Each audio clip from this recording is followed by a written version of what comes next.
Sais-tu que tu utilises continuellement ton langage corporel, souvent inconsciemment, lorsque tu communiques? Ton langage corporel peut transmettre différents types de sentiments et de significations. Et si la culture ou la tradition peuvent grandement affecter les significations du langage corporel, voici 19 significations générales de ton langage corporel. Numéro 1. Les bras croisés. Croises-tu les bras quand tu parles? Cela signifie généralement que tu es évasif et sur la défensive. Cela implique généralement que tu essaies de te protéger et aussi un manque d'ouverture dans la conversation que tu as. Numéro 2. Se courber. Tu te sens parfois dépassé ou intimidé lorsque tu te trouves dans des situations telles qu'une réunion de groupe ou un entretien. Si tu remarques que tu t'avachis inconsciemment ou que tu rentres les épaules au lieu de te tenir droit, cela peut signifier que tu as peur ou même que tu n'es pas motivé. Numéro 3. Le corps avachi. Lorsque tu parles à quelqu'un, as-tu déjà remarqué que ton corps est orienté dans une autre direction que la sienne? Eh bien, tu dois savoir que lorsque le corps a tendance à se pencher ou à s'incliner dans la direction opposée à celle de l'autre personne, cela signifie généralement que la personne n'est pas intéressée par le discours de son interlocuteur. Numéro 4.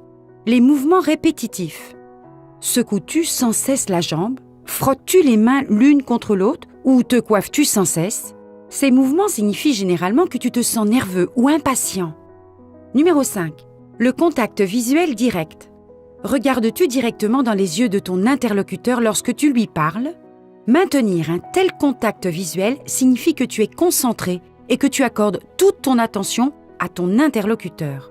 Cela montre que tu es intéressé et vraiment attentif à la conversation. Numéro 6. Sourire. Lorsque tu souris, les muscles de ton visage se contractent. Bien que le sourire témoigne généralement du bonheur et de la joie, un sourire tendu ou inexpressif peut également traduire de la gêne ou de la honte. Numéro 7. La poignée de main. Savais-tu que la force d'une poignée de main a aussi une signification? Une poignée de main ferme est un signe universel de force et de confiance. Une poignée de main faible peut indiquer un manque de confiance, voire un manque de respect. Numéro 8. Imiter. As-tu remarqué que tu as tendance à copier ou à imiter les gestes de ton interlocuteur? Il s'agit en fait d'une tentative inconsciente de renforcer ton lien avec cette personne, car l'imitation augmente ton empathie. Cela peut se produire de manière régulière, par exemple lorsque tu vois tes amis adopter des poses et des gestes similaires. Numéro 9. Se pencher en avant. Te penches-tu lentement en avant lorsque tu parles à quelqu'un? Ce mouvement inconscient révèle ton intérêt profond pour ce dont l'autre personne parle. Numéro 10. Lever seulement les sourcils. Lorsque tu lèves les sourcils avec une expression solennelle sur le visage, tu traduis ton mécontentement, voire ta colère. Numéro 11. Relever les sourcils avec des gestes combinés. En revanche, si tu lèves les sourcils tout en hochant la tête ou en souriant, tu montres que tu es amical et attentif à la conversation. Numéro 12. La proximité. As-tu déjà remarqué combien tu es proche de tes amis et combien tu es proche de ton patron? Le degré de proximité entre toi et l'autre personne peut en dire long sur ta relation avec elle. Plus tu es proche et plus la distance est courte, plus la relation est étroite. Numéro 13. Le visage qui rougit. Un visage rougi peut signifier plusieurs choses selon le contexte. Bien qu'elle soit généralement synonyme de timidité et d'embarras, la rougeur peut également être un signe d'hostilité et de colère. Numéro 14. La raideur.